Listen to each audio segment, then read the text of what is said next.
All right, we should be live. We'll wait for some people to get in here. Trump threw us off by being so quick. Yeah, what the hell? We were waiting in the green room, thought we had plenty of time. Feet were kicked up. We weren't ready to stream. Eamon didn't even have his flip-flops. And Aaron was like, he's done. I was like, what? And we ran in to get onto on the network, and we didn't have a chance to get the stream going. So now the stream is going. Welcome on in, everybody. I've never seen Damon run before. It was enjoyable. Hey, guys, I think he's done. I'm like, yeah, no way he's done. And then Aaron goes, he's done. I was like, it looked like he was racing for the toilet. Yeah. He sat down in gnome time. Like, whoa. You thought Usain Bolt could go? This guy was going. Oh, yep. Man. I was like, he's done. He sat down in gnome time flat. I'm sorry, what? What was that, Slick? I said, you sit down in gnome time flat. Yes.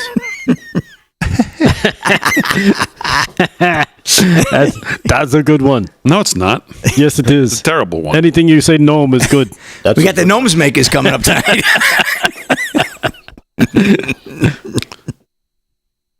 Hello to everybody at Facebook, YouTube, X, Rumble. Make sure you hit the like, subscribe to the channel.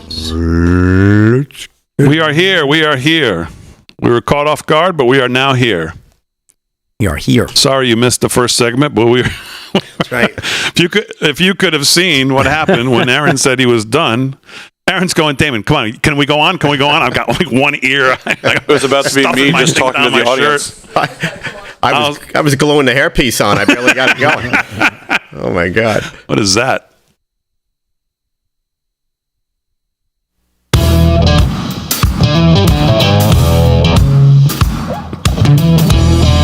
All right, 30 minutes past the hour, live from Studio 6B, Real America's Voice, on a Friday night. Glad you're in on a Pizza Friday right here. Delgado had his bacon pizza tonight, as he always does. Yes, it was delish. And it's always delish. Yes, it is.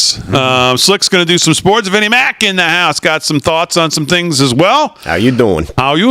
So we'll get to all that. Glad you're in. If you're watching on social media, at LFS6B, pretty much everywhere. Make sure you follow, like, subscribe to the channel, whether you're on YouTube, X, Rumble, wherever you're watching. Thanks for being here on a we're going to have some fun here on a Friday night. Odds makers tonight, of course. Yes, Pick the games for the weekend. We'll have to update the records. Aaron, I think, has the records. I'm not sure. Did you guys pick any games this week? We've kind of been it's been a screwy schedule, so we haven't picked any games. So we're still with the records we were when we started Monday, right? Yeah, yes. I think so, right? Which I think Aaron's in the lead. Yes. And the audience, I think, is in second, and Slick is right now in third. Is that correct? That sounds about right. Bringing up the rear.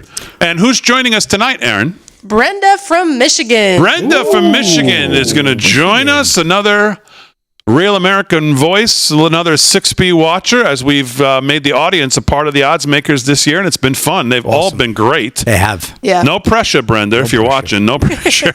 No pressure. Brenda from what? Michigan? Yes. Michigan. Oh, I wonder if she went to see the president today, or no, maybe she was home studying for to do the odds I makers. think she was home working. We've been chatting all week about it. Okay, very good.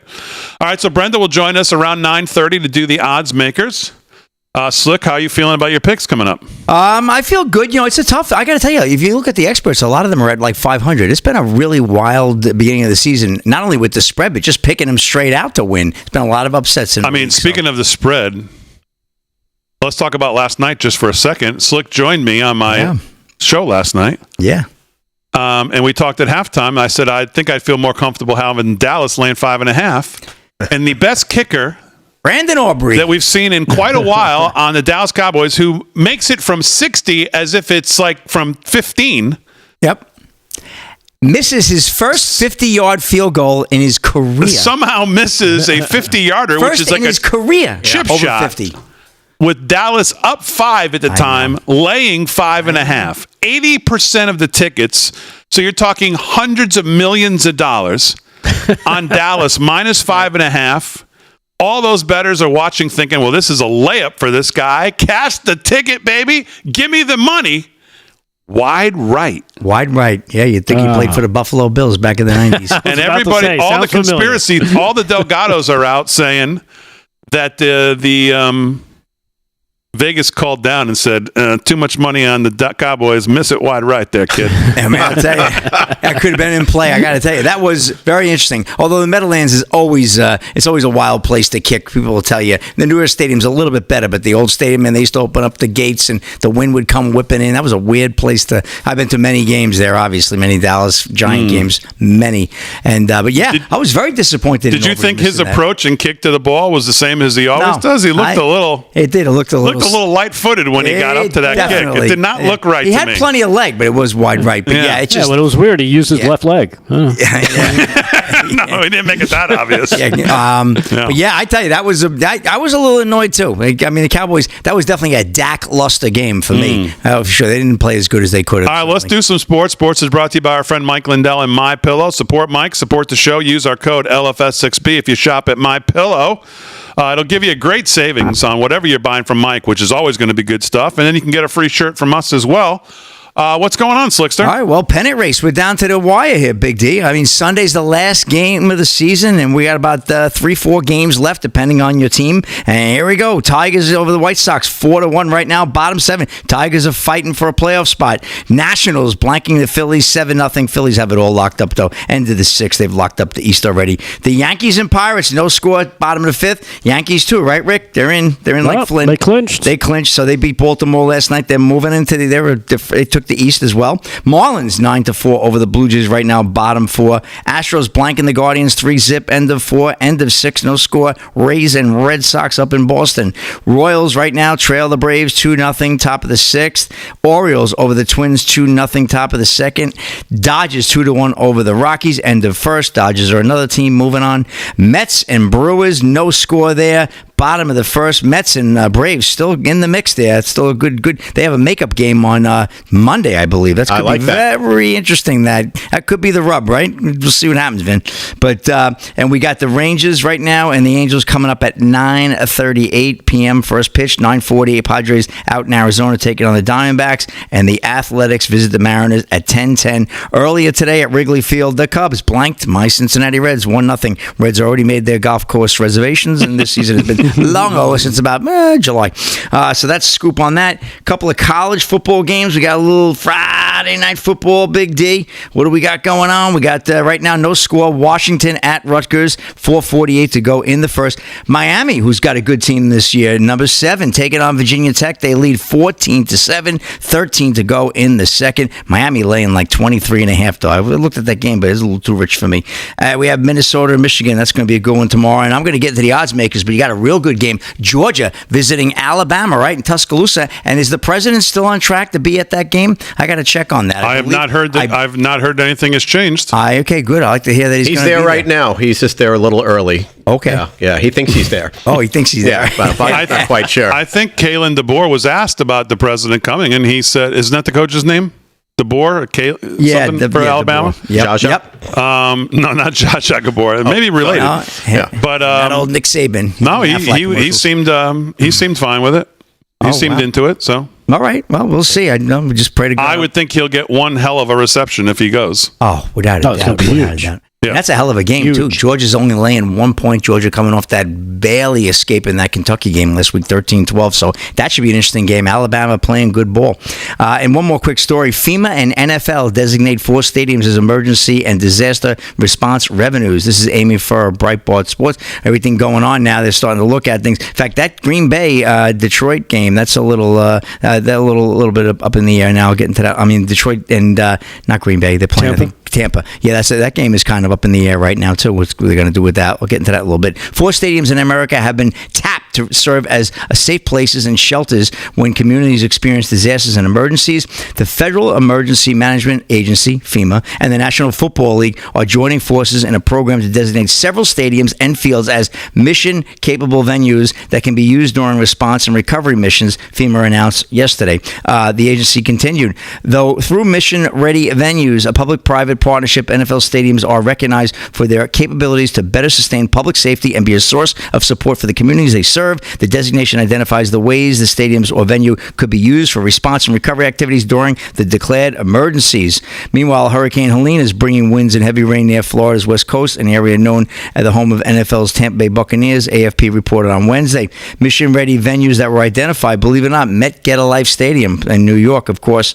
We had video. Let's see. FEMA said the stadiums can be used for things such as emergency shelters, evacuation pickups, disaster recovery centers, and temporary hospitals as well. They're also looking at SoFi Stadium in Irvine, California there as well. So we'll see what happens. And that's a wrap in sports, Big D. All right, Slick. Sports is brought to you by MyPillow. Support Mike Lindell. Use our code LFS6B at checkout. Let's do some news. News is brought to you by Freedom Force Nutrition. Brand new set of lines of vitamins and health supplements available online from Studio6B.com. Check them out. Great stuff. Red, white, and blue, all done in the U.S.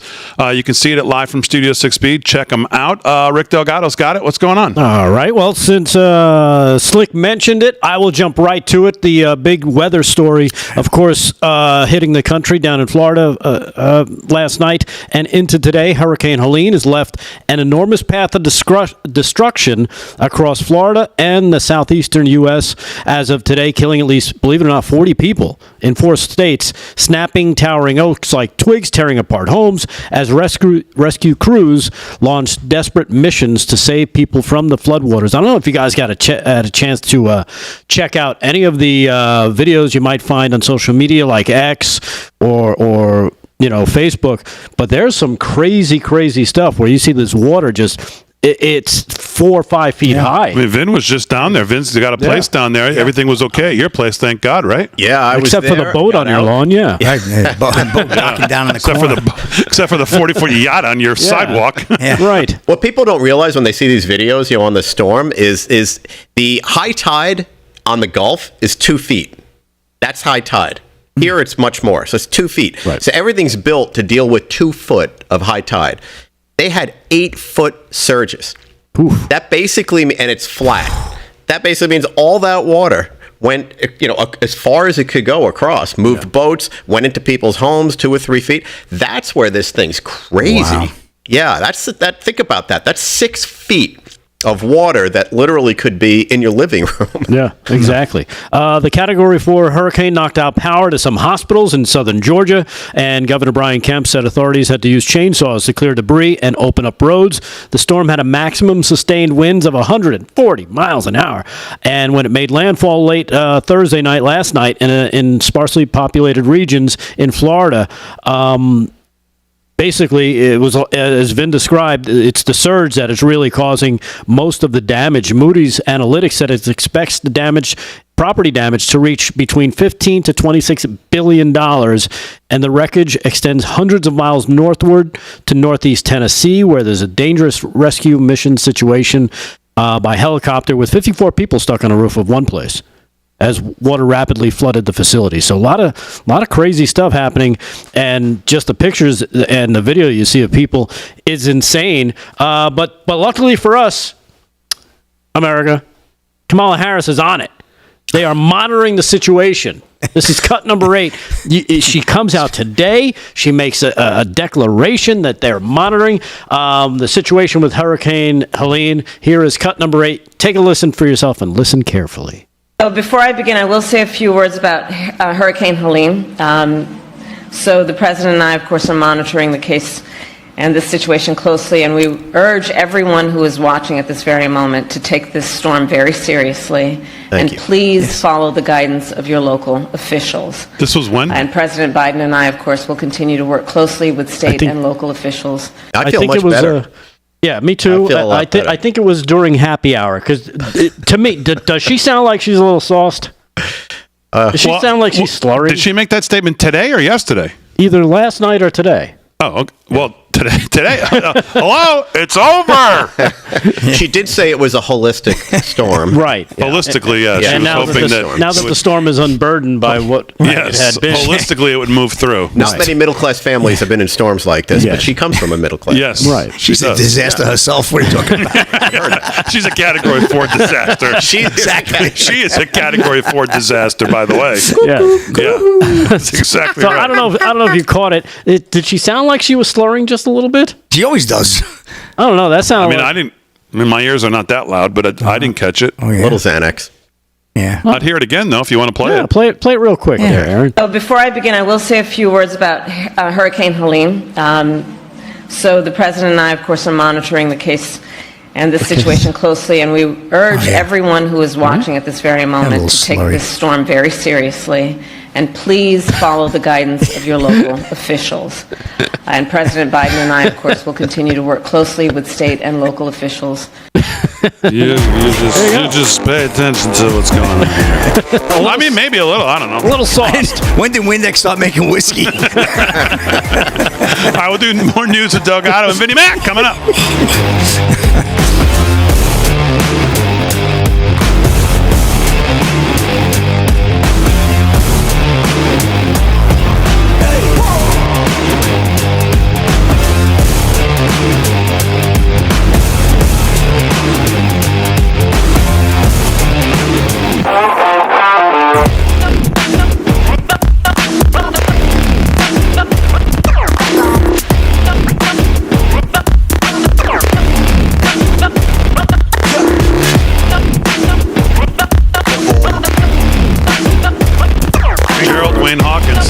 Vincent C. Buta. Gerald, man, I gotta love the guy. All these years, too, man, we've been connected. Thanks, Gerald. Good to see you. And I will give a shout out, because Gerald asked me to say this last time and I didn't do it, to Paul Luna. Gerald remembers Paul. Yeah. We all do. Sure. The great Paul Luna, rest in peace. I actually met Paul once. I met him when very early on when he stopped in one time. You remember that event we did at for at the cemetery there with the they were honoring? I got the coin here, right here somewhere. Oh, I keep my coins in the car. I love it. I keep them with me because I don't know. I was really touched by what they did. That was a great event. I just saw the video. I was on YouTube looking at stuff, and there it was. We were there talking and honoring. What was it? The 171st? Airborne, yeah. Airborne, yeah. Yeah, special guys. Very special. And the stories, that guy that got, that they were honoring, I think he saved a couple of dozen lives. They were surrounded, and he was like, you guys go, I'll just hold them back. And he was as dead as a duck, just. Paul used to love to work the jib during the show, and he used to like to just talk and yell things, even though... Did we finally put a mic on him, Fran? I think we did. We had a mic for at least a full year. Yeah. That was dangerous, man. That was dangerous. The funny thing, he had a Big Mac at the bottom of the jib coming down, so we were very hungry. Oh, God. Paul was the best. Yeah. He made those empanadas, his wife. I mean, if not... here, let me put it simple. If not for Paul Luna, there's no Studio 6B. Oh, there you go. I wouldn't be working this industry without Paul. He got me my very first job in it. Really? Wow. Yep. The best. I didn't realize that. The best. That's amazing. Yeah. Always good to talk about him. Makes you feel good. Nice guy. Yep. Paul Luna. Yep. He used to love, those intros with the band. Remember? Tim Tinnerington, all that. He would play music whenever I'd go on for the news, and I would I'd make believe there was an orchestra. It was like a big band. It sounded like, I don't know how we ended up picking that, but every time I'd introduce Vin with the news, we'd roll this, this music for him. He had like a little news intro, and he would always name the band. Yeah. Every day it was some different Matt name. Miller Band. I tried to go as obscure. It was like a running joke. Eventually, we put together a combination of all the different names of all the bands that introduced your news. You got me on that too, because you're like, Tim Tinnerton, I've heard them. No, you haven't. I'm like, never did that before. I'm like, Tim's back, huh? Tim's back. How about Dalbert? You ever play any Dalbert? Yeah, you play any Dalbert there? No, we did. We did play Dalbert back in that's when we could play music. I think they launched Dalbert. When nobody watched the show, so nobody would... And that's not true. We had much... Actually... I'm kidding.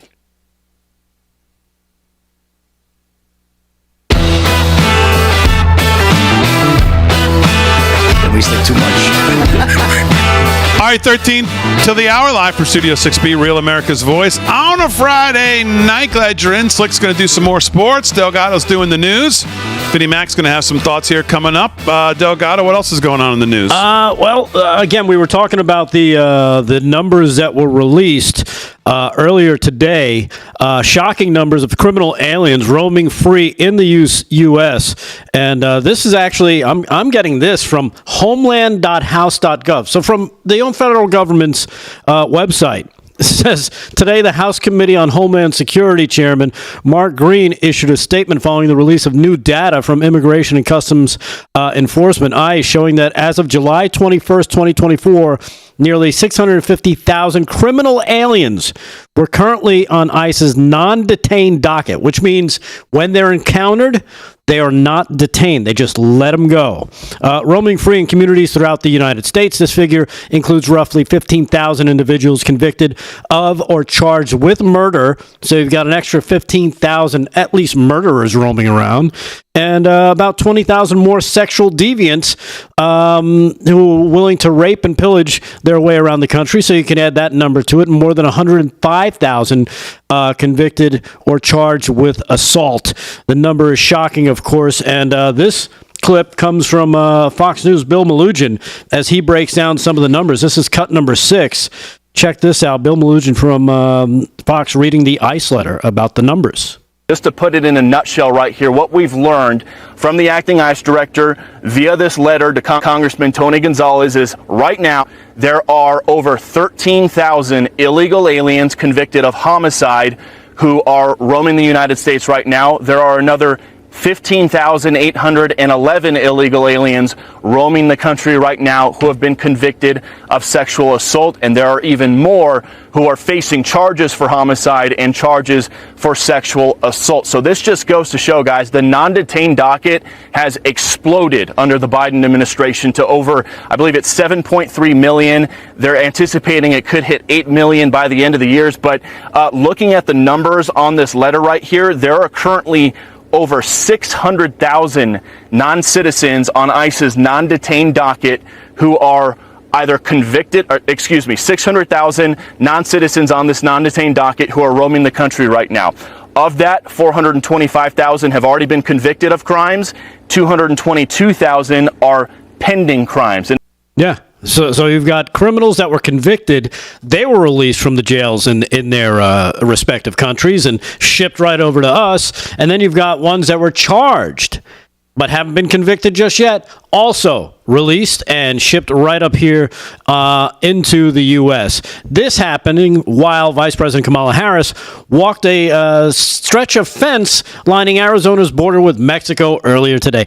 She was there to inspect the wall that she deems as racist and she hates, seeking to project an image of strength against illegal immigration as she basically plays the part of a bullfighter and lets them right in. In her first trip to the international boundary since becoming the Democratic nominee, Harris chatted with local Border Patrol leaders as they strode along the rust-colored stretch of wall built during Barack Obama's presidency. Isn't that interesting? You mean Barack Obama built a wall? Yes, he did. Temperatures in Arizona soared to 100, but don't worry because she has no blood in her veins, so it didn't bother her one bit. According to Harris, it's a tough job, they said, and they need support to do their job. As she was talking about the border agents, they are very dedicated. I'm here to talk with them about what we can do to continue to support them and also thank them for their hard work. Kind of a slap in the face of the people she's supposedly thanking right there. So just insane stupidness when you see the numbers. When you see the numbers, that tells the story. Yeah.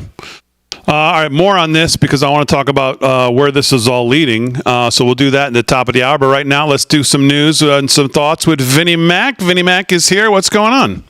Oh, boy. My Facebook battles, you know how a day in the life goes with Vinnie Mac over here with Facebook. I feel your pain. I heard a couple of things. Yeah, I'm sure you do. Yeah. One was, well, we're not going back, right? That's the thing I hear from folks. And the thing is that the Kamala and her minions of publicists are telling us that they've been telling us for years everything's going great, but now they're promising to fix all the things that are off. And I'm going back and forth with people. I'm like, what is it? Just tell me where you land with this. Was it good before, or do we have to fix it? Because you're not making any sense. They seem to be completely brainwashed in all of their thinking. But the one thing that has me irked today, and it was a comment that came out of the White House, these threats on Trump being threatened by Iran. Mm-hmm. And they are, there's been obviously a lot of publicity. The left media, of course, is saying Trump's using this to get votes. This is ridiculous. There's not only a foreign country, an enemy of our country, is threatening to kill our president. And what does our administration say? They declined to say whether that would be an act of war or not if Iran indeed was successful in that. And I have to say, I am outraged by that. I am outraged by that comment. It's an assassination of a former president. I don't care if that was Obama, Clinton, Bush, any of them. That our leadership, which is where the biggest void in our government is right now, is leadership. Look at what Netanyahu was saying at the UN today. He was doubling down because we're not showing any leadership. The border is the same thing. There's no leadership there. They're just making stuff up. Now you've got life and death stuff going on, and a foreign adversary threatening to kill him, and our administration doesn't have the leadership to say, you know what? You do that, you've crossed a red line, and we're going to do something about it. Going back to Obama, who basically enabled Iran, gave them life, right? Gave them blood, gave them money. Trump fixed that, and then it went back. So if you're the Iranians, do you think anything's going to happen? And if you think a little conspiracy theory here with all this assassination stuff going on with Trump, maybe they're just kind of, okay, let's loosen things up. Let's put some of the B League in there and, give it a shot. It feels like that to me. So I'm pretty outraged by that. I don't think if this were reversed, Trump, if there was a threat against Biden's life. He told you what he would do the other day in the speech. He did. He made it pretty clear. He would go right after him. And that's leadership. And I go back to this one point with Trump over and over and over. He met with Zelenskyy today. That's leadership. He doesn't agree with the guy, but he's meeting with them. He's talking about things. He meets with people he disagrees with regularly. Why? Because a good leader wants to learn. You want to know, where are we? Are we that far apart or are we not? Well, let me tell you where I'm at. Let me tell you where I'm at. Right. He exudes leadership at every turn. Every turn. And then let me show you a picture of your house. Yeah. I love that. Yeah. I mean, but that's the void in this country. And Obama started it. And Biden has walked through it in a major way. And I mean, listen, my expectations with Kamala Harris is zero. Although, she did have a holistic day and there's a lot of joy in the world with her. Always. From a leadership standpoint, that's not going to happen. So that's what's been on my mind. How we can't defend a president of the United States when an enemy of our country is trying to kill him. Is outrageous. It's the same thing we said about these two assassination attempts a couple weeks ago. If it was Trump and this was a Democrat going through this, he would have had everybody in the room and said, this is going to stop. Yeah. We're going to figure out how to make it stop. And if you don't have a plan on my desk in 4 hours, you're all fired. Pretty much. He would not have drawn the political line that they draw. And that hearing we heard yesterday about what was going on security-wise was a joke. That's what I mean. I'm alluding to that because that basically, what did that say to you? Did it say that, you know what? Let's leave the door open here a little bit and see if something happens. It looks like it. We don't think it'll happen, but if it did, that falls in line with this poll real quick. 28% of Democrats say U.S. better off if Trump were assassinated. Yeah, I saw that. That's disgusting. All right, more of this coming up. Hour 2, live from Studio 6B when we get back right after this.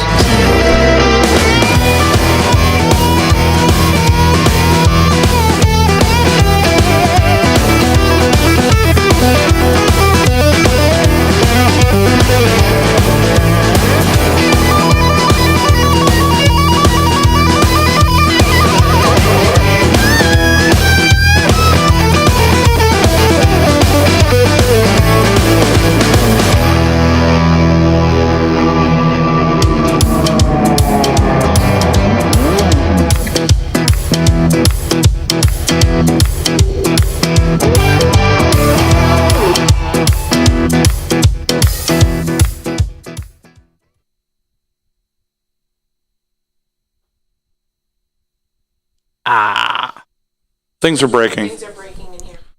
What, news? So you don't have to kill the stream. You just Wirecast go to the logo, and it should just reset the NDI connection as soon as we come back. Go ahead. Do what you got to do. All right. We'll be right back.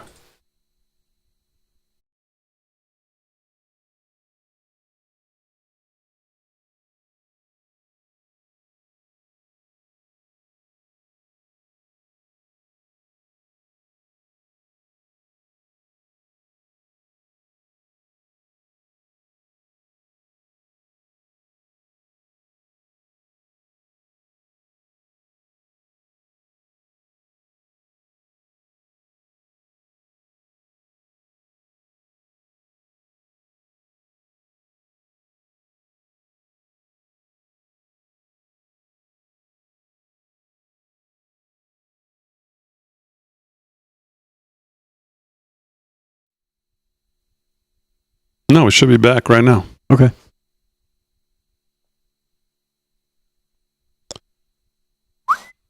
I only ask because I'm still seeing a black screen. We're good? Oh, there we are. We're back. Yep.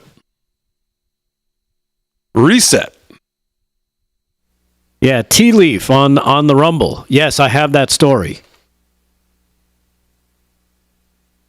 That's all I'll say.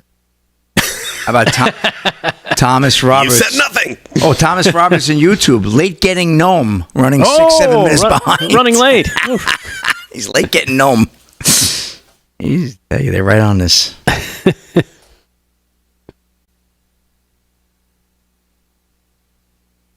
I forget who had it. John Denver song. Rocky Mountain Gnome. Always got stuff. Take me gnome. Take me gnome. To the place. Country Yeah, I think road. so. Yeah. they were writing the lyrics in with gnome. Vin, do you know about the gnome? I don't know about the gnome. No, you're not in the gnome? You don't? He's not in the gnome. Oh my goodness. Yeah. We got to get him caught up. I'm out of the gnome. Oh, yeah, you are. Do you know anybody that can make Christmas ornaments? We have a market for this. We have no market for anything. We have a market. I'm going to go into the black market with this. Maybe it'll beat calendar sales. You're right. That's it.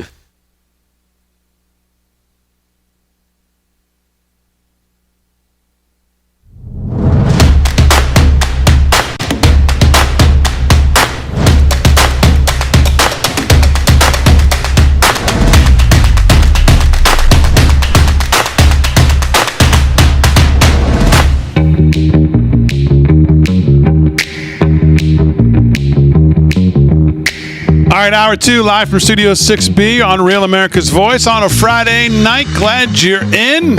Slick Rick's doing sports. Rick Delgado's going to have the news. Vinnie Max here has got some thoughts on some things. Aaron and Fran holding it down as always. Lots to get to in hour two. The odds makers coming up 9:30. Brenda from Michigan. Is that right? Yep.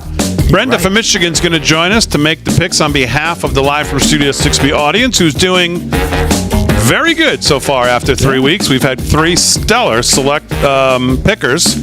They've all done great. And Slick and Aaron are doing their thing. Slick's got to pick it up. Yeah, we had 2 stellar As the sports, pickers. the sports guy here, he's just got to pick it up. Because this is good. If he has another 0 for week, this then starts to, then it starts to unravel. It looks almost a little embarrassing. Yeah, so it could after winning Slick's last year. got a lot of pressure on Slick on these games. A lot of pressure. Week 4. I had to reach deep this week. Quarter pole of the season here, kind of. Yeah, just about. You're getting there. Goes quick. So we'll get to that at 9:30. We'll do some news. We'll do some sports. Let's talk about the polls a little bit. The American Thinker, one of my favorite places to go, of course, and Rasmussen, who most people think is the most accurate and honest the way they do their polling, joined up for a poll out of North Carolina, Michigan, and Virginia. And they just dropped this sponsored poll covering likely voters in North Carolina, Michigan, Virginia. Each has a different outcome on the presidential ticket, with Trump holding a 3-point lead in North Carolina, Harris with a 3-point lead in Virginia, and the two candidates tied in Michigan. However, perplexingly, on almost every issue, sometimes by significant margins, voters are dissatisfied with the status quo and trust Trump more. That makes total sense, by the way. And I want to stop there and just say, what does that mean to you when you hear that? That the numbers say they're tied, but it's like the New York Times Siena poll. They had Trump up 48-47. So, okay, whatever. It's one. It's probably within the margin of error. But underneath the underlying data, 68% of people said they feel the country needs real change. 64% of those people said she does not and cannot represent herself as that change because she's tied to Biden. She's Biden. They're the same person, the same policies. She's probably worse. She's probably more left than Biden is. So she can't represent herself as real change. And then I think another 62% said they would feel like they need to know more about her policies. Even if they were inclined to vote for her, they felt like they needed to know more about them before they could pull the trigger for her. So when I look at this, and they say perplexingly, even though the numbers say they're tied to Michigan, significant margin of voters are dissatisfied with the status quo and trust Trump more. Yeah, well, that's what we were talking about before. How much can you trust these polls? 2016, Trump was down. 2020, Trump was down. And the numbers didn't pan out that way. He did way better than the poll said he was going to do. Here's a poll saying they're neck and neck, or she's up a little bit. And the sentiment is so overwhelmingly strong behind Trump. I mean, come on. It seems like everything that we're fed information-wise, you have to question, because then you scratch your head and you're like, well, how is she 5 points up and then 60 some odd percent? Right. Trust Trump more? Like, it makes no sense. Nope. None of it. So I kind of go back to what I said originally. I don't buy the polls. I think if he's even, we should be high-fiving. He's doing well. If they say he's even, because that's got to be a stretch for them to begin with. Yeah. And most people's sentiment means something. These are the things that actually mean something when they do polling, is how do people feel about a candidate? You know, how do they trust them? How do they view them as a leader and all that kind of stuff? And Trump scores quite well on those. That's gonna show in the results. And when you look at what the issues are in the three states that I just mentioned, the economy by far is number one. 42% in North Carolina said that was number one, 35% in Michigan, 32% in Virginia. Number two, the southern border, 17% in North Carolina, 15% in Michigan, 17% in Virginia. Those remain the top two concerns of everyone. How possibly could you say she could be better on either one of those if those are the top two concerns? And you have to think that goes across the country. Well, yeah. Right? That those are the top two concerns? You would think. I mean, that's what people have been talking about. That's all that, I mean, it affects them. It affects them in every aspect of their life, right? You're talking about inflation. You're talking about high prices. You're talking about the economy. All of that is day to day, week to week, looking at your paychecks, looking at your credit card balances, looking at your bank accounts, wondering how the hell you're going to make this all work. And then, of course, you know, you're dealing with where you watch. You know, all you got to do is flip on the news.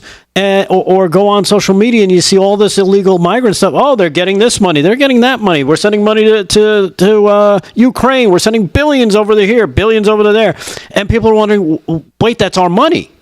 Like, why am I having to subsidize? Why are we having to subsidize the rest of the world and their nonsense, their garbage? Just because Ukraine can't figure out how to play nice with Russia, that's not our problem. I'm sorry. Oh, well, you know, you don't want Russia creeping into Europe. They're not creeping into Europe. Take a look at the map. 92. Where was NATO? NATO was quite a few countries away. Now it's on the doorstep. Who initiated that? It wasn't Russia. Russia's border hasn't changed. It was NATO, and NATO includes us, unfortunately. You know, so, I mean, you know, all this stuff about, you know, oh, the world is challenging. We can't let this happen. Hey, that's not, you know what? That's Europe's problem. Let them figure it out. If they need our help, they'll call. But we shouldn't be subsidizing everything because we're the ones that pay that tab and nobody's coming to rescue. Like, who's sending the U.S. money? Like, is Venezuela going, oh, let me cut you guys a check for, what do you need, like $20? We'll send you $20. Here you go. Yeah, we're going to help out. I'll take it. Give me a break with that crap. Here's the indicator that I look at. Indicator number one, Trump decides to run for office. What happened? They wound up turning him into the worst thing ever in the world that could have ever been a human being, the most evil guy. Why'd they do that? They had to discredit him because he's dangerous to them, because he's going to undermine them. Now you talk about immigration and the economy. So what is the indicator here? How they lie against those two issues. So they're talking about the economy like, hey, we're going to fix this. It's not a problem. First they told it was great. Now there's not a problem. So the more they lie, the more they express those lies, which is what she does on a daily basis. And she just did at the border in Arizona about immigration. And she lied and lied and lied. I look at that. When they lie so much, that it's the opposite of what the truth is. So when you look at these types of issues, and you see them as major issues for the population, and then you see the left lying, it's because they have no other game. And that's all they're going to do is lie. To me, that always falls into Trump's camp, because he can only lie so much. The facts are out there. A lot of these people on the left are brainwashed, but they're not all morons. That's the problem. But they are morons, because they'd rather believe that lie, because they've been told he is evil, he is the second coming of Satan, he is Hitler, he is all these things, and now that's what they've been fed since 2016. Think about that. That's almost 10 years of being pummeled into your freaking frontal cortex, that you have to believe that this guy is evil, he's a danger, we have to stop him at all costs. That's why you see these people talking so openly now about extinguishing him. We have to take him out, we have to remove him, we have to make sure he never seizes power. They frame it in such a way that you think, oh my goodness, this is right, here he comes, he's coming for us. Meanwhile, they try and play the Roman Colosseum stuff. Hey, let's just show the people games, and we'll show movies, and we'll tell everybody how great everything is going, while Rome is burning underneath their feet, and they won't believe it because, well, we sold them this. We told them, hey, everything's great. You just have to believe us. Well, I remember my battle today on Facebook with someone I knew very well, and they said I was part of the MAGA cult. The Make America Great Again. Yes. Cult, right? And I'm thinking about that, and I'm like, well, how do you become a cult? You need a lot of people or you're told the same lie over and over. You eventually get to believe that. Trump doesn't control the mainstream media. He can't convince everybody of lies. If you're saying we're part of a cult, he doesn't have that ability. The left does, and it's obvious to me that when someone uses that word, I have to say I feel the same way, but the left. And the tools that were used to convince them of the lies, social media, the mainstream media, et cetera, and then all the lies, that's what that adds up to. Yeah, and you've got a Mark Cuban out there saying, well, the mainstream media leans right. Did you see that? Leans right. Come on, I want to throw a chair right now. He thought he was in England. He said today that she's done a good job at the border. Yeah, no, that's what he said today. He said today she's done a good job at the border. Here, speaking of lying every day, yes. Here is, speaking of lying, and again, policies, just totally as if she's just landed here from another planet and we know nothing about her. Here she is at the border today. To reduce illegal border crossings, I will take further action to keep the border closed between ports of entry. Those who cross our borders unlawfully will be apprehended and removed and barred from re-entering for 5 years. We will pursue more severe criminal charges against repeat violators. And if someone does not make an asylum request at a legal point of entry and instead crosses our border unlawfully, they will be barred from receiving asylum. Do people listen to that and go, oh, I feel better. Okay. Now she's on it now. Yeah.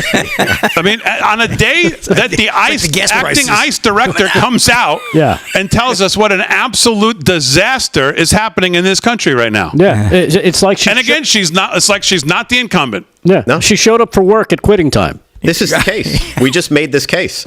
She gets up there, she spews a bunch of stuff, and there's not a problem. Yeah. And the minions follow that. That's called brainwashing, my friend. Yep. That's what that's called. You want to talk about a cult? That's what that's called. That's how that happens. Yeah, it's insane. So back to this American Thinker poll. They said when they asked whether they view the candidates favorably or unfavorably, North Carolina voters like Trump more, while Michigan and Virginia voters seemingly prefer Harris. All three states see voters believe that Harris has the better character. However, when it comes to opinions on who will be the more effective candidate on the issues that voters identify as most important, it does not appear that favorability or character strongly affects their positions. Where their likely voters in three states converged is on their feelings about the overall well-being, threats to America from foreign nations, the border, the economy, and the question of sexual binary. Only on energy policies was there a slight difference. In all three states, voters do not believe they are better off now than they were 4 years ago. Sexual binary? Yeah, what is that? Where'd that come from?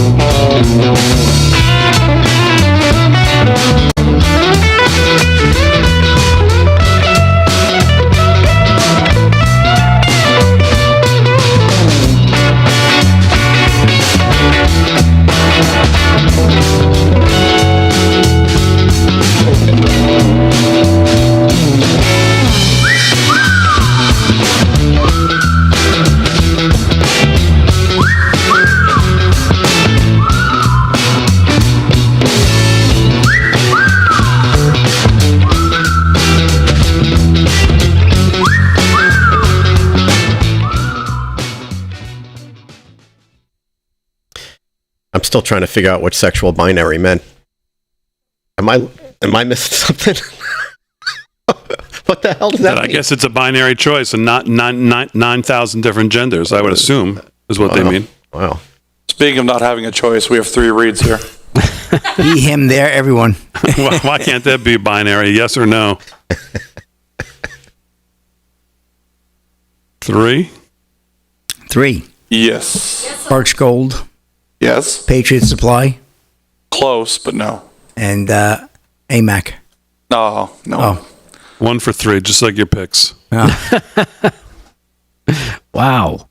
That's harsh. That's tough. That's a tough room there. Well, he's a know-it-all, this guy. Yeah. Aaron liked that one. Kills him to laugh at these. Well, I see 1 with 2, 1 with 3. You're saying the 1 with 3 we have to go with? Oh, Vin doesn't know about the gnome. That's Show right. Vin. Pull up the picture of the gnome for Vin. Yeah. Do you have Pull up that? the picture of the no? This is an ornament that we'd like to make. Oh, boy. That We want to make a It's- Christmas. it's- We want to make a Christmas. it's nowhere to be ornament out of found. this. Look at this.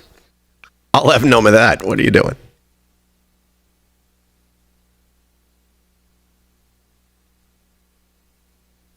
There it is. Oh, That's Damon's That's face. called a gnome? Yeah. That's Damon Gnome. Traveling gnome. Yeah. We're going to make an ornament of that. We're gonna make a Christmas ornament. Yeah, it's quite a Either posture. that or a tree topper. We could do both. Do you know somebody who? You know, I happen to know a family of elves. They actually live in a shoe, but they might be able to do that.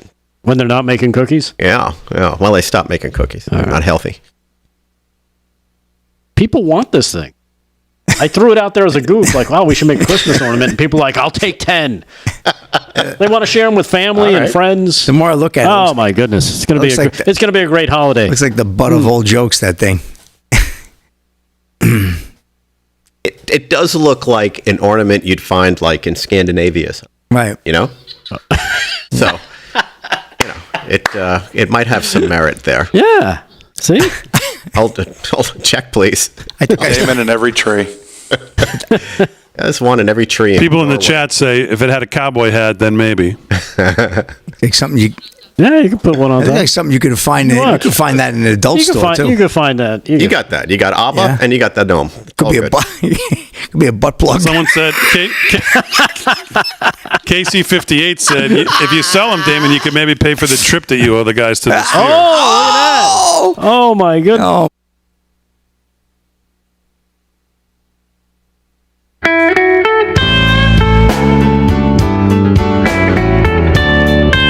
It sounds like the blues. On a Friday night, 17 past the hour, let me talk to you about the Wellness Company. Everybody knows the next medical crisis is just around the corner, whether it comes in the form of a pandemic or something much more mundane like a tick bite. You and your family need to be prepared. And, of course, that's where the Wellness Company comes in. You know the Wellness Company. We've had their great doctors like Dr. Peter McCullough on the show all the time. The Wellness Company and their doctors are medical professionals that you can trust, and their line of prescription medical kits are the gold standard when it comes to keeping you safe and healthy, whether it's the medical emergency kit, the contagion kit, the first aid kit, or the travel kit. These prescription kits contain an assortment of life-saving medications and guidebooks to assist in the proper use of all the medications you get in whatever kit is good for you. So from anthrax to tick bites, from COVID to bird flu, from a trip to the beach or a trip to overseas, the Wellness Company has a prescription kit designed to keep you and your family safe. Rest assured, knowing that you have emergency antibiotics like antivirals, antiparasitics on hand to help keep you and your family safe from whatever the globalists might throw at you next. So go to www.twc.health/voice, TWC for the Wellness Company, .health/voice. In order today, use promo code VOICE for an additional 10% off. www.twc.health/voice. Use promo code VOICE for an additional 10% off. Well, with the massive tax hikes proposed by the wannabe Harris administration, an almost 40% top income tax rate, 7% increase to the corporate tax rate, a capital gains tax on unrealized gains, and the fact that she's proposing to add almost $2 trillion to a current $2 trillion deficit, you might be thinking it's time to make more of your savings tax sheltered, and inflation sheltered for that matter. And this is where our friends at Birch Gold can help you. Birch Gold will assist you in converting an IRA or 401k into an IRA in gold. And the best news is you don't pay a penny out of pocket. Just text the word America to 989898 and get a free information kit on gold. See if it's right for you. There's no obligation, just information on fortifying your savings before the crazy really hits. With an A+ rating with the Better Business Bureau, thousands of satisfied customers, you can count on Birch Gold. Just text the word America, send it to 989898 for your free information kit today. Text the word America, send it to 989898. Do it today, our friends from Birch Gold. See if they can help you out. Well, Americans are tired and frustrated by a stalling economy, inflation, endless wars, and the relentless assault on the values that made this country great. Thankfully, there's companies like Patriot Mobile that still believe in America and believe in the Constitution. Patriot Mobile is a proud supporter of RAV, and they were proud to partner with them. They're on the front lines fighting for the First and Second Amendments, the sanctity of life, and supporting our military and first responder heroes. Support conservative causes and put America first with every call that you make, all while getting the same nationwide coverage as the major providers. Patriot Mobile has all three networks, and it's why they can back their service with a coverage guarantee. Their 100% U.S.-based customer service team will help you find the best plan for your needs. Keep your number, keep your phone, or you can upgrade. Just go to patriotmobile.com/RAV, patriotmobile.com/RAV, or call 972-PATRIOT. Get a free month when you use the offer code RAV today. And if any of you have gotten a mobile bill like I got mine today, you know what a free month is worth. Pretty good. Don't be fooled by other providers pretending to share your values. Join me in supporting the only one that actually lives by them. That's Patriot Mobile. PatriotMobile.com/RAV or call 972-PATRIOT for a free month today. Oh, tend to play the blues. All right, 21 past the hour. What an idiot. Let's do some sports. Sports is brought to you by Mike Lindell and MyPillow. MyPillow.com/LFS6B.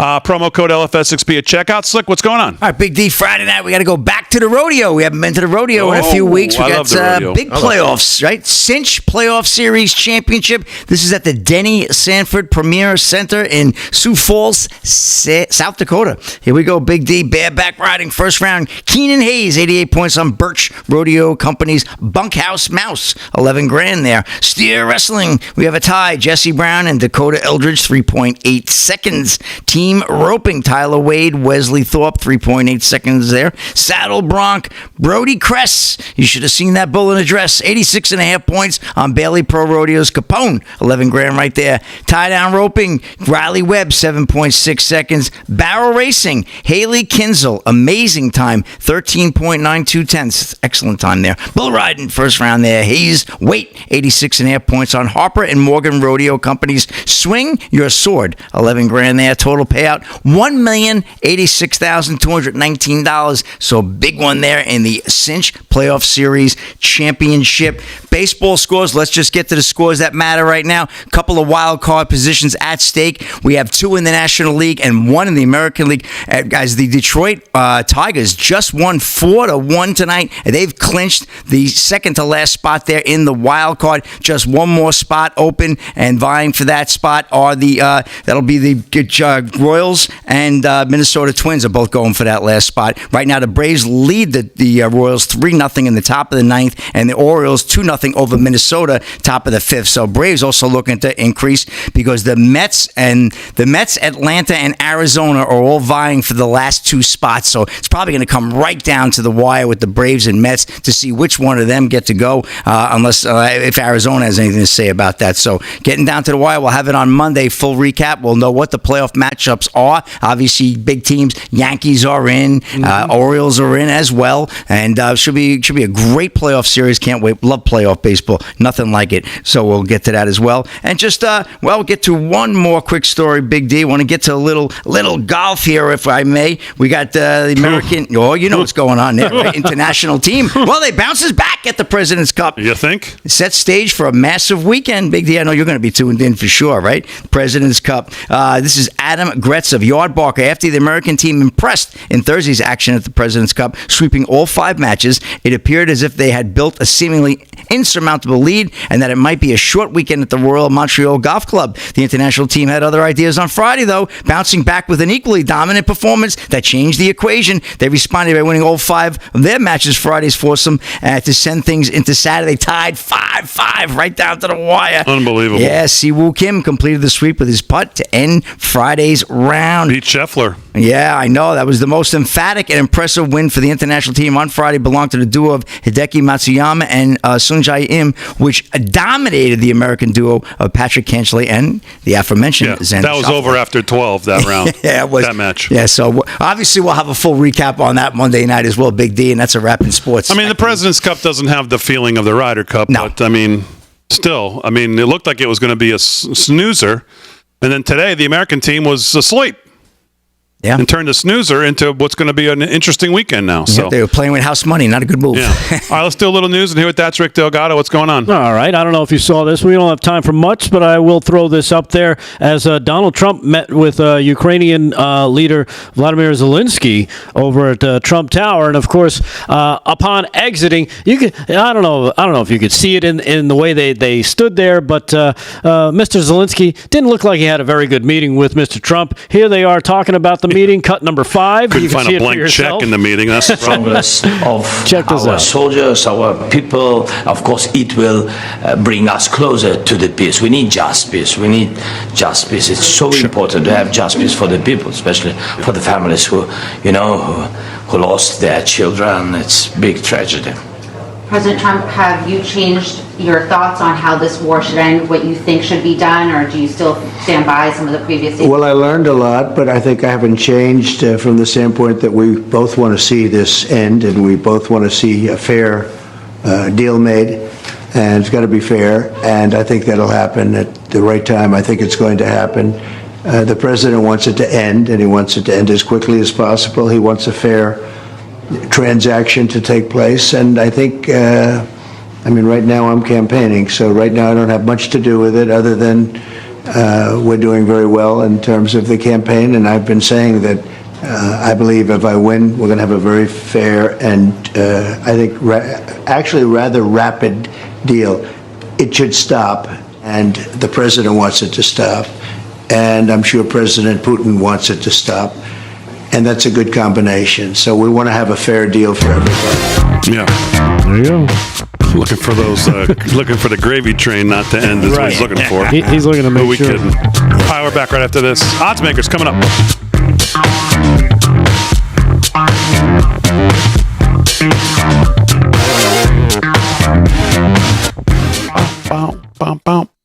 Oh, that's right. We're doing odds makers.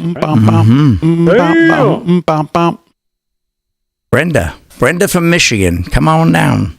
Brenda. People give Trump a hard time, for trying to negotiate or settle this thing. I don't see them doing anything. No one's doing anything. They're just giving him money and letting him blow more stuff up. Exactly. Have the conversation.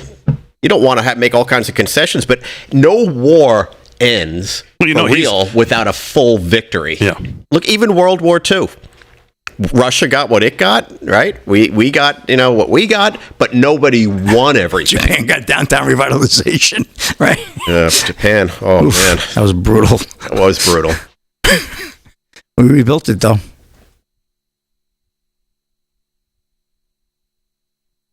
Nick the Balloonatic. Someone's saying, bring Nick Rotundo back. Nick. Love Nick. Nick the Balloonatic. That's right. You're unearthing all the old ones, huh? Wow. The weather. He's too funny, that guy. Oh, God. Oh, man, yeah. Well, if we ever want to do a weather segment, we can put a green screen in here and have Nick come do the weather. He'd be great, man. He would. It would be so funny.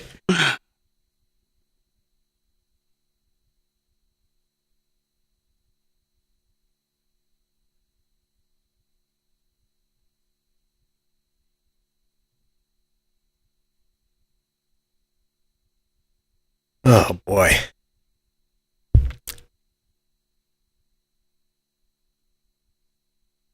You watch this Netanyahu speech? Yeah. I mean, how about the balls on this guy up there giving a speech, meanwhile taking out the main guy that they knew? They hit the main guy. I tell you, Israel's the real That's deal. That's gangster right there, man. He's doing it. Israel is the that is gangster right there. He probably got a text. We got him. And that's how you do it, man. Surgical strikes like that, take them out. No help from us. Okay. No.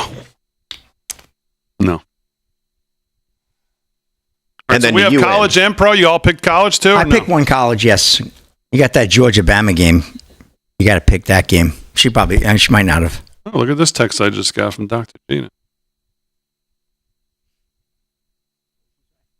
She was in a store and they had us on the TV. Wow. I like that.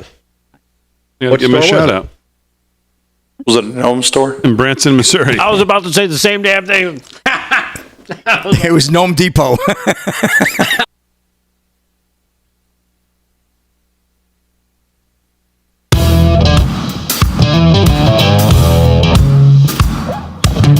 All right, 30 minutes past the hour, live from Studio 6B. Are you going to the chair tomorrow or something? What do you mean? Well, no, I mean, it's like you're on your 9th piece of pizza. I'm just wondering what's going on. I got a big weekend planned. Okay, very good. You're going to ride like 190 miles or something? Something like that, yeah. So, hey, I just got a text from Dr. Gina. Oh, the lovely Dr. Gina. Yes, and she sent me a picture, and underneath it says, I'm in Branson, Missouri, and I was just in a store. They had you guys on the TV at the Trump store. Nice. Noah from the Trump store on the landing in Branson. I guess that's what that says. Landing in Branson. The Trump store. So Noah at the Trump store has us on the TV right now. And she sent me a picture, and they've got great Trump stuff there. Flags and shirts. Do they have gnome goods? I mean, home goods. Joe and the Ho Gotta Go banner up there, I see. Trump 2024, I'll be back. They got some good looking stuff here in Branson, Missouri. So, thanks to Dr. Gina for sending that, and thanks to the store for having us on. That's great. We love Noah. Yeah. Noah and Branson. Come on now. Yeah, come on. Let's go on, get it on. All right, speaking of get it on, it's Friday, week 4, which means it's time for the odds makers.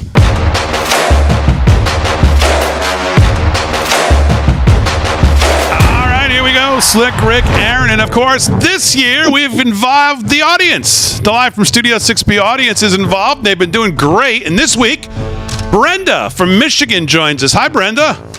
Hi, how you doing? Very good, very good. Thank you for participating in our little sports picking event here with the odds makers every week. How's everything where you are? Everything's good. Everything's good. How long have you been watching Studio 6B for? Since you had Paul on the air. Okay, so you've been watching for a couple years, so we appreciate that. All right, here we go. As you know, we pick the games against the Las Vegas spread, and we'll see who does the best. And this year, the audience is doing their own picking. Every week, they have a representative. Brenda's doing it this week for the audience. Audience is in second place so far. Aaron's in first. Audience is in second. Slick's in third, but he's going to make a big run this week, I got a feeling. So, Slick, I'm coming to you. What's your game number one? Well, I'm going to the college game of the week, and that would be the Trump Bowl, I'm calling it, in Tuscaloosa, Alabama. President Trump to visit the stadium. He'll be there in Bryant-Denny Stadium.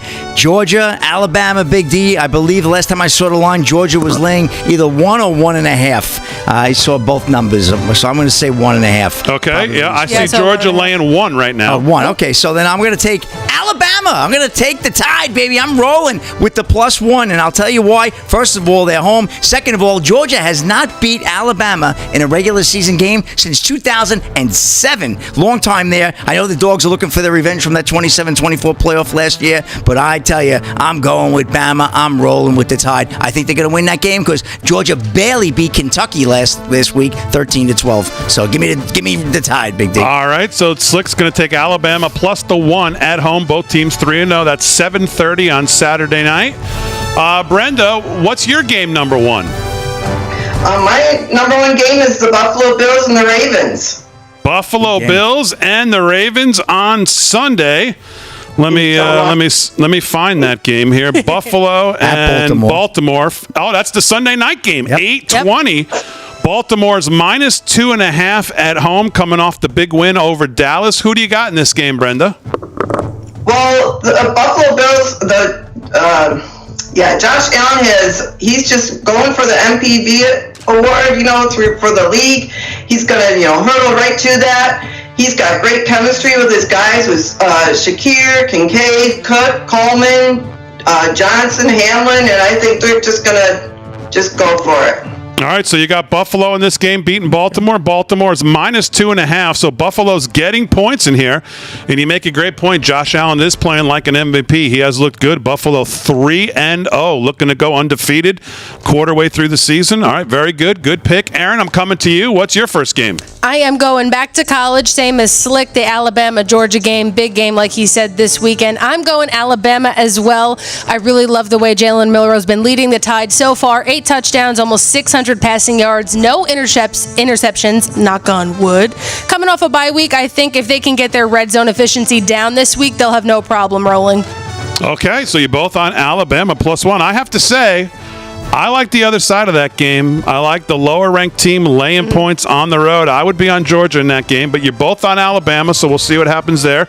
All right, very good. Slick, let's go game number 2. Where are we going? All right, Pittsburgh Steelers, Indianapolis Colts, Big D. That's my game. Pittsburgh -1, 3-0 on the road. Indy's only 1-2 at home. Pittsburgh -1, 1 o'clock on Sunday. Who you taking? I'm going with the Steelers. They look good. They're 3-0. I think they're going to continue to roll. J.J. Watt's going to play lights out, no pun intended there. And I think Steel Curtain D is back. They're the lowest in yards and points allowed in the NFL so far through 3 weeks. And they're, like I said, a modern-day Steel Curtain. So give me the Steelers, Big D.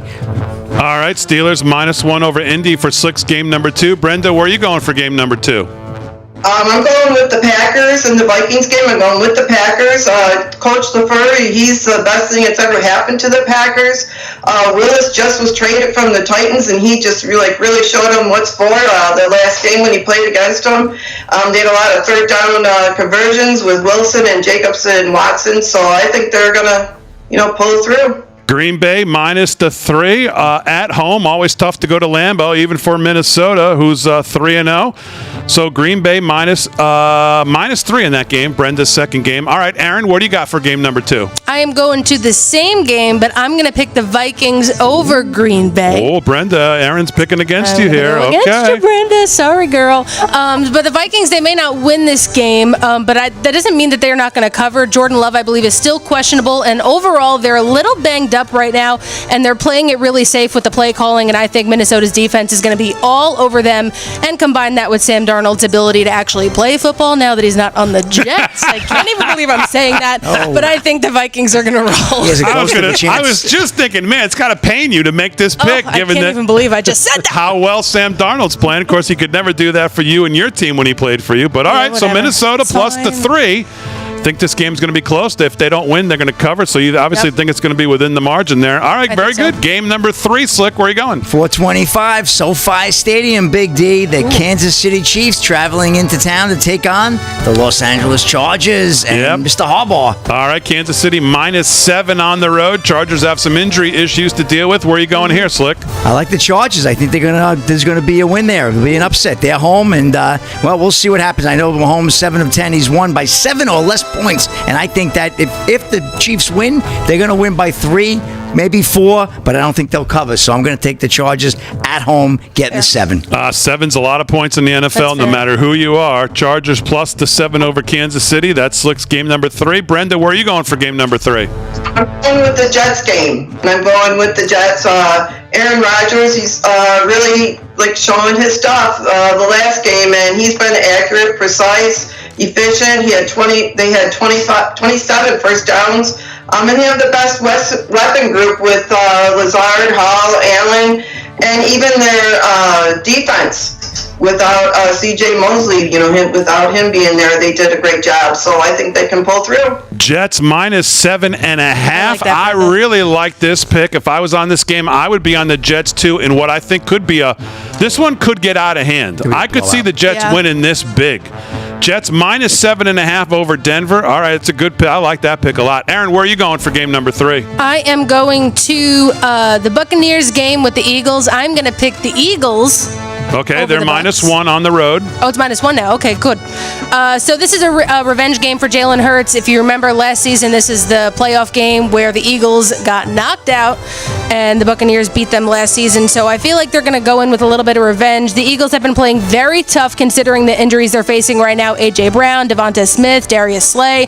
But I think A.J. Brown's going to end up playing again this week.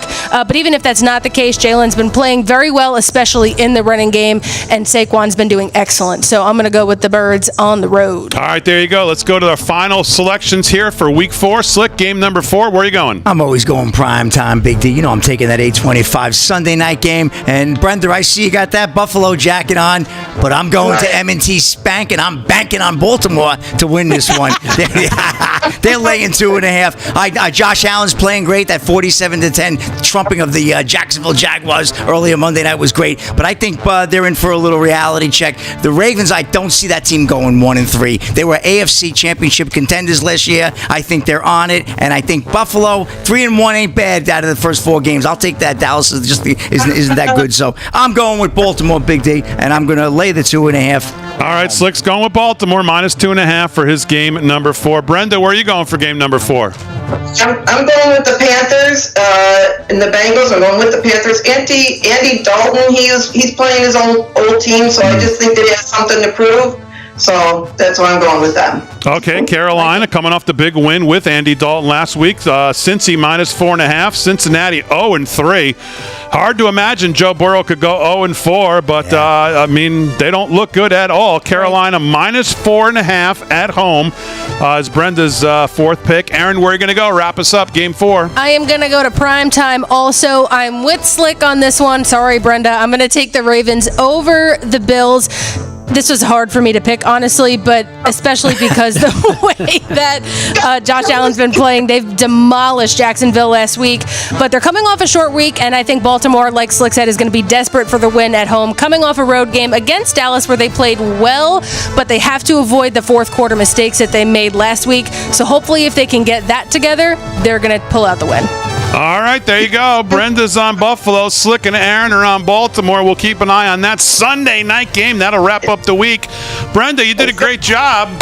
Yes. Thank you. Bravo. Week 4 odds makers. Brenda from Michigan. Go. There you go. Brenda, who's going to win Michigan, Trump or Harris? What's going on out there? Well, let me tell you. It's all about, we have dreams and aspirations.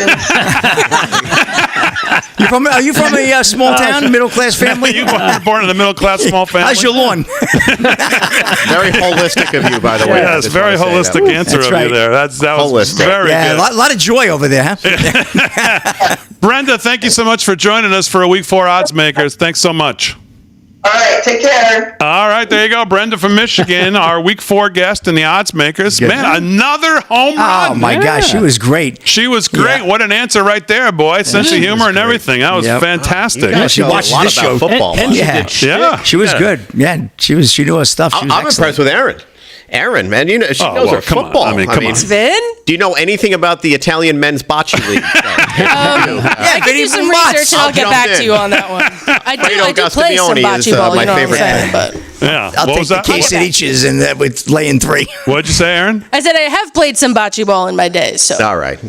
I'll get back to you on this. Well, Vin's an expert in the Italian men's bocce ball tournament. You got to have a passion for sport, Yeah. Right. basically it. We all have a passion for something. Great job, Aaron, with Brenda. I know you work hard with these people to prep them for what's coming, and I mean, she was Yeah. fantastic. Fantastic. And I Great job. like a couple of her reasons for the game she picked. Yeah, no, she's got good picks. Yeah. Everybody's got an interesting week. Very. Well, you've got all the pressure on you. Yeah, really. So I Tell me mean, about it. Mr. 0 for 4. don't be worried about what Brenda's doing. You better worry about what you're doing. All right, we'll wrap it up when we get back.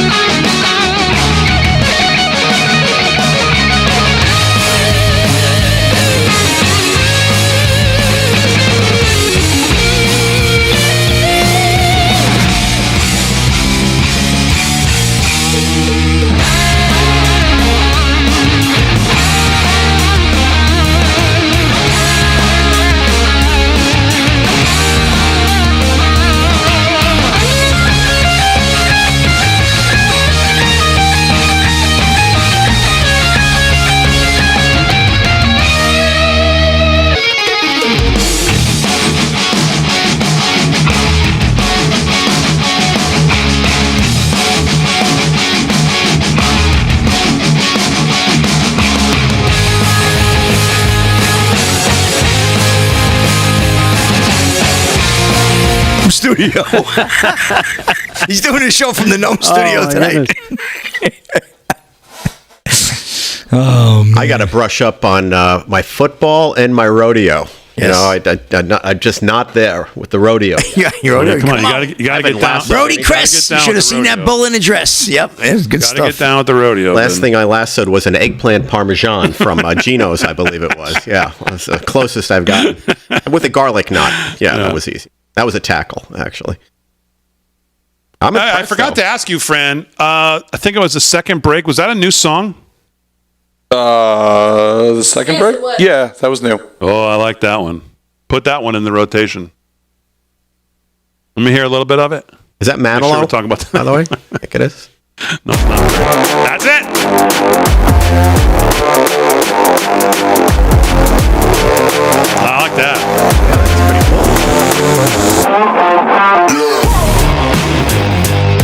It's a ballad.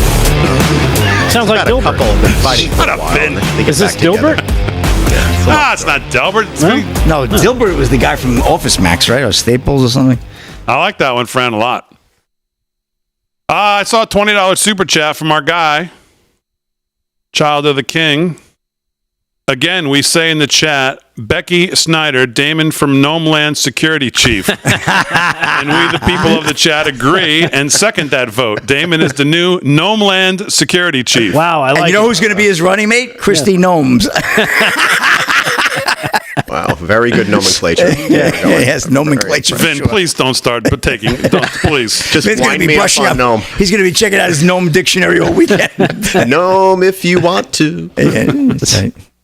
Yeah, that's going to wear itself out pretty quick. Yeah, Well, it did for me on Tuesday. It's not We've been, Friday. hey, we've been on quite a gnome for a while. It's been going on for weeks. Yeah, it's been a long lasting run here.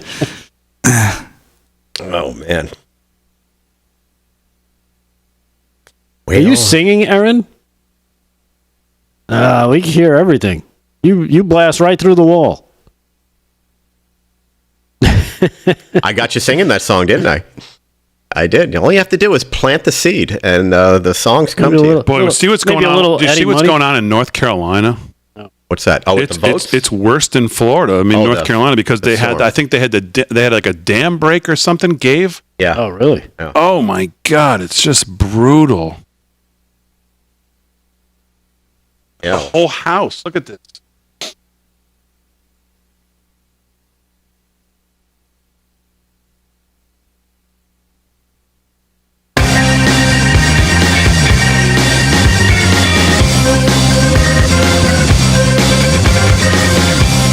All right, 13 to the hour live from Studio 6B. Great odds makers with Brenda and the boys. Good picks. We'll see what comes of it on Monday morning.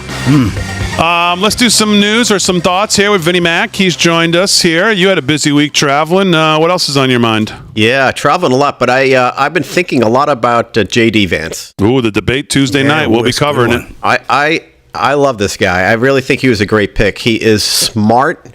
He is articulate. He does not push back.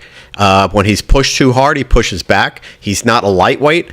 I have a clip with him at Dana Bash, I think her name is, right? Dana Bash? Mm-hmm. Yeah, which kind of says everything as to why I really like this guy. And I want to talk about him after the clip. That's VB1, I believe, there, Francis. Dana, would you like to ask me questions and then let me answer them, or would you like to debate me on these topics? I noticed that when you had Kamala Harris and Tim Walz, you gave them multiple choice answers to the questions that you asked, and you allowed them to answer the questions. I'm happy to be here to talk about policy, but if you're going to interrupt me every single time that I open my mouth, then why am I even doing this? So please ask a question, and I'd ask you to be polite enough to let me answer. Yes. What That's how you handle him? She got called on it. Yeah. She got called on it. That's how you handle them. He says what we think. This is what we're thinking when we're watching these interviews, when these left-wing media folks just, give multiple choice answers to Carmella. Softball questions, multiple choice answers, doesn't do any follow-up. Then Vance gets on, or Trump, or anyone from the right, and they just pound them. And finally, and you're watching it saying what he said. Yeah, shut up and let him speak. Yeah, shut up. You asked me a question, let me answer the question. And by the way, why do you give them such softball questions? And you're hammering me over here. Let's just be fair about it. He calls them right out. I can't wait for the debate. And that's one of the reasons why I think people have asked, and I think you asked this before in the green room, well, you think this vice presidential debate is going to have much of an effect on anything? And it may not, but this guy, Tim Walz, he's an idiot.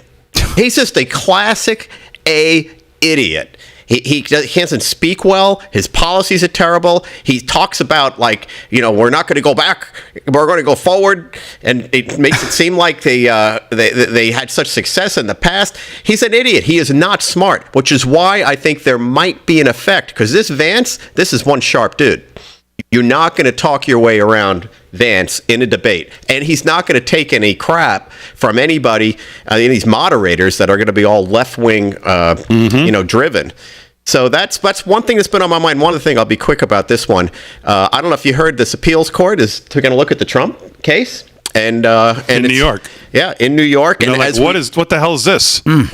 It's so crazy that logic and common sense always comes out at some point after you're kind of scratching your head wondering, what are all these people talking about? How are they possibly, bringing these charges against this guy? $500 million. Are you kidding? And the appeals court's like, what is this?